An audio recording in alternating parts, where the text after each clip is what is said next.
What's up, Facebook world? So, man, I saw something this weekend that just hit it home hard, and it was an emotional one.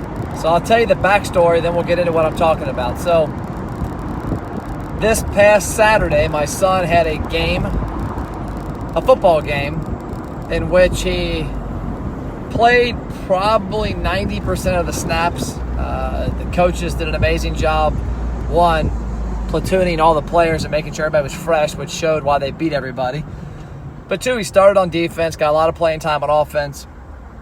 And the reason this was important, or at least to me kind of hit home, was this exact game a year ago, he left the game in tears and played one play. And I had a conversation in the parking lot. I pulled him aside. He was upset. He just didn't want to play football, didn't like what happened. It literally was, one, he should have been in a lot more than he was, but it is what it is. So we're in the parking lot, and he's like, Dad, I don't want to play. I hate this. This is terrible. He just wasn't happy. I said, well, Cole, there are circumstances that led you to this part. You can do two things. You can give up and act like it's everybody else's fault, or we can attack the problem and in a year have a much different situation, because nothing that you're going to do now is going to change tomorrow. What you do next week and next month will change next year and the year after that. And so he did. And so within a year, he went from one play to pretty much every play. Now, what led to that was that leading up to football, the prior 3 years he had played football, I guess 2 years, for a different team, and had always did CrossFit with me 3-4 days a week, always ran, did home workouts, always went to camp in really good shape. Well, last winter, he swam for a competitive team that swims like 5 days a week, 4 hours a day. And so he wasn't doing CrossFit like he always had. And my fault, I guess it didn't cross my mind. I never had worried about it. With the way he is, he needed to be doing some exercising, squats and running, and needed to be doing CrossFit and running with me on top of swimming. But I didn't have him do that for the simple reason that he was swimming 4 hours a day, 5 days a week, and it was pretty grueling. Well, July comes around to get ready for football, swims over, and the kid can't run. Like, I'm not joking, could not run. And he's not a little kid, he's thick, and he's not as active as I was, and a lot of us probably were as we were kids, because the video game generation. But I thought, man, this 4 hours of swimming, he should be an amazing strength. Well, his back and his arms were, and his lungs were, but his legs weren't. And so dumb me, I didn't realize that, obviously it makes sense now, you think about it, but swimming puts nothing on your legs. And he wasn't doing enough outside of that to keep it. So when he got time to start with July football, he was, literally looked like he had never run before. And he'd always been a pretty quick kid. And so it took him probably 6 to 8 weeks to get in shape. Well, on top of that, as you can imagine, that caused injuries. And so it literally probably wasn't until a month into the football season where he actually started looking like himself. But by that point, it was too late. The coaches had seen what they had seen.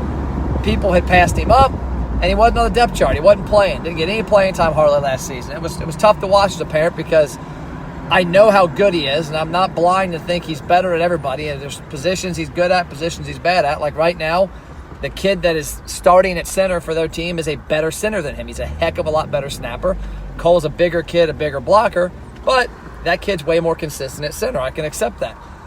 The last year, Cole was just in bad shape and injuries, and didn't get it. Didn't happen last year for him. And he didn't want to play football this year. He did, but he didn't. Well, long story short, this year he didn't swim. Sorry about that. He didn't swim competitively. Except for the high school. He didn't swim the crazy schedule in the spring. Jeez, oh peace. This Jeep doesn't like my bracket.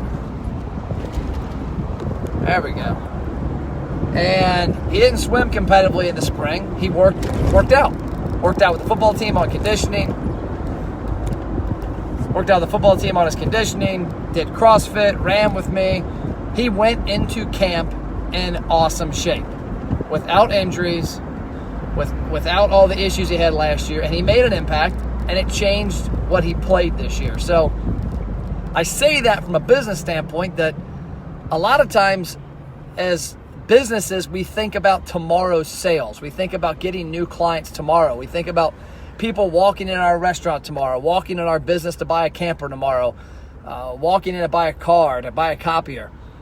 It's not what you did yesterday that did that. And if it is, it's probably a short-term win. It's like sometimes we have offers with our clients. And that's sometimes we do with restaurants. And they work great. But that should not be the only strategy. That should not be all they are doing down the road to get business. It should be a one-time thing. And then build off of that and drive people in multiple times for different reasons, different day parts. Because what we're trying to build with like our restaurant program and even marketing we do for other clients is long-term customers, is somebody to come in more often this time next year. Because if you're focusing on what's going to happen tomorrow with your marketing, you're going to lose every time. Short-term, you might win.